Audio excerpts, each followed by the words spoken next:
My name is Brenda Caraway and I am from Houston, Texas. My daughter Cadence was diagnosed with melanoma shortly after she turned 3 years old. In November, when Cadence was 2, this pink spot showed up on her cheek, on her right cheek. It looked like you had taken a red ink pen and just dropped a tiny little dot in the center of her cheek.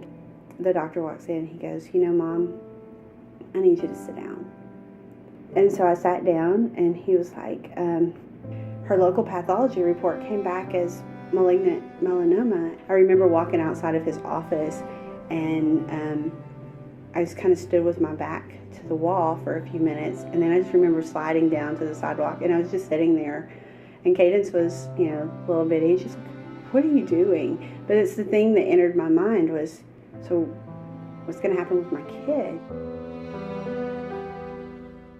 My name is Jeff Ashby, and my wife Diana founded the Melanoma Research Foundation 20 years ago. In June of 1993, Dinah came to me one day. I think I came home from work.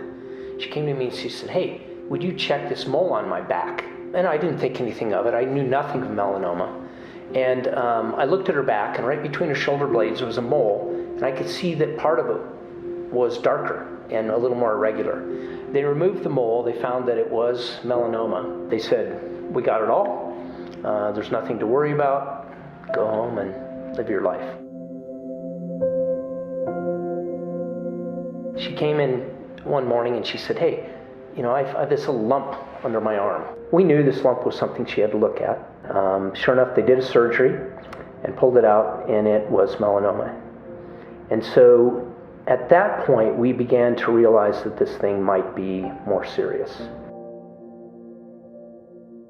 I think it was around Thanksgiving of 1995 that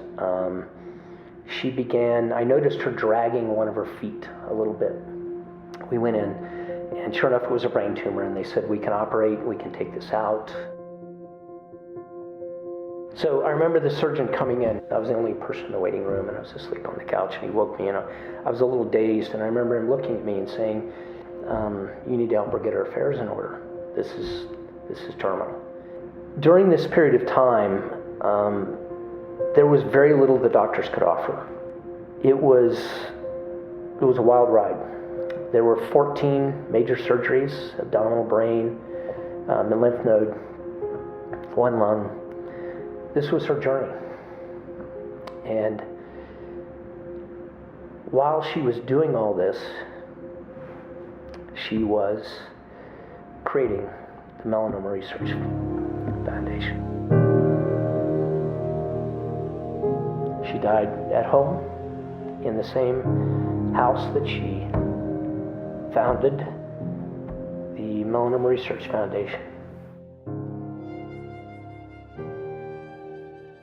Well, there's no question in my mind, in hindsight especially, that Diana started the Melanoma Research Foundation to give hope to others in a time where there was very little hope for melanoma patients. Yes, she was inspired by her own journey, of course, and the absence of treatments that were available to her, but in the end, it totally turned to others. It was pretty remarkable. I wish I could have had the opportunity to meet Diana Ashby. She was, by all accounts, a dynamic, passionate, powerful force. I think if she could see the MRF today, she'd be astounded with how far we have come, with how melanoma is now a common point of conversation in households across the country, with how we've been able to fund millions of dollars of research. She would be thrilled that we have a dozen new therapies to offer to melanoma patients.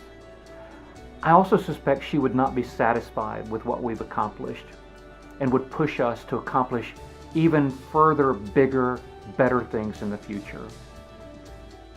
Today, Cadence is a brilliant, happy, healthy 11-year-old girl who is capable of doing anything.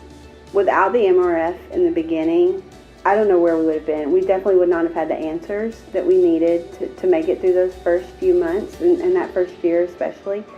But besides that, The MRF gave us our voice.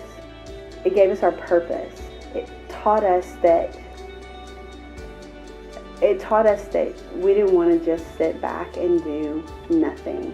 For someone who's diagnosed with melanoma, they don't care if we've been around 2 years, 20 years, 50 years.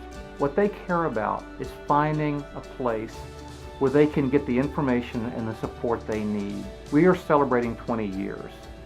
But more than that, we use this as an opportunity to recommit ourselves to that patient, to that patient's family, to providing more solutions, new therapies, new treatments, the emotional support, the information they need. The 20th anniversary is an opportunity for us to take stock of where we have been, but more importantly, where we are going.